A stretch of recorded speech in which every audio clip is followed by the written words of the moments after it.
Thank you very much for joining us today. This topic, as you may already know, is exam development session 2. We are looking at strategies for examination development, tips for subject matter experts. For the agenda, first is welcoming. Okay.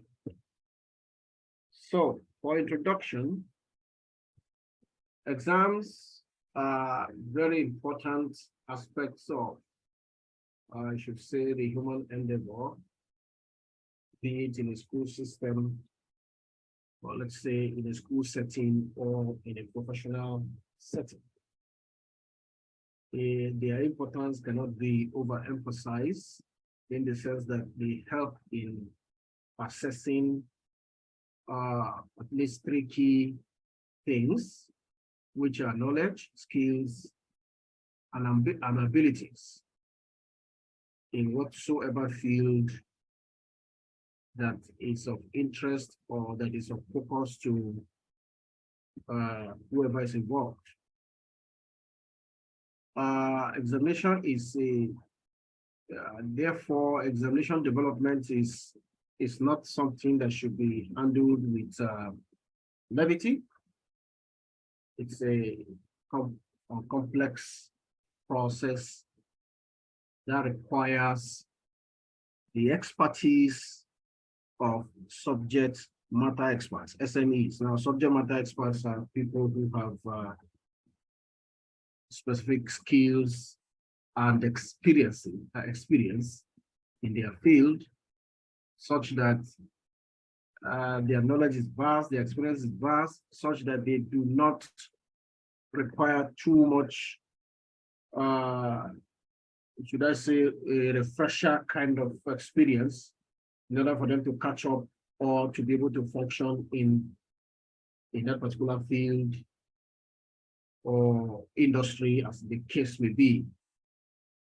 Now, if you were part of the meetings we had or the workshops we had previously, I had mentioned that although for us on this side of the divide, meaning that for us in for us in leverage assessment, we may have psychometric skills, we may have examination development skills, we may know what is required to have a test that is of the right quality.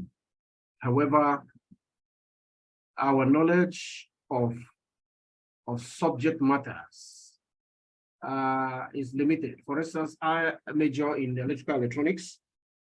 I will not be the right person to develop a test for people in, let's say, medical science, or let's say astronomy, or aviation, for instance, or computer science, or whatsoever kind of field that is different from my own major.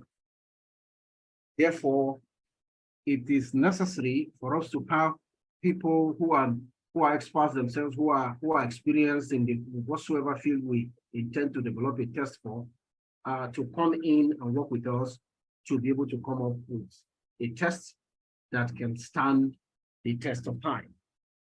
Therefore, subject matter experts are very important in any examination development situation. If that test, if that exam it should accurately measure the test taker's knowledge, skills, and abilities.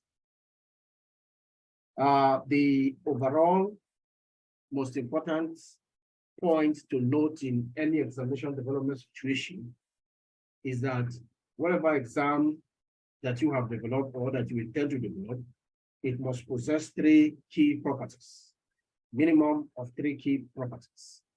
First is that it must be valid, it must be reliable, and it must be fair. So those are the things to bear in mind. Now we will delve quickly into talking about the best practices for item writing, which also can go down to both for item writing and item review, they go hand in hand. This is because if you have sufficient knowledge, sufficient information about what it takes for a test to be considered to possess the right quality, to be of the right standard, then you can effectively review a test that is in your field, even if you are not the one that developed it, because you already have the requisite knowledge and the requisite information required to do so. So the best practices will come in one after the other. The first is that for item writing, or if you like to say examination development, we must define the objectives and the content of that particular exam. And in doing so, there are some points that we need to take care of. The first thing is that we need to, state clearly what the objectives of that test is and what content the test is expected to, cover. Next, the subject matter experts, that is people who are knowledgeable in that particular industry or field, they need to be guided to be able to identify the knowledge, skills, and abilities that the exam will measure. So this is very key in examination development. Next, you need to also ensure that the specific content areas to be covered by that exam, they should be determined. Fraser in 2001 suggested that it is in order to be able to come up with the objectives and the content of an exam, a job analysis process is important to be carried out. If you were part of our meeting or workshop in, I think, January or February, we delved into the aspect of job analysis.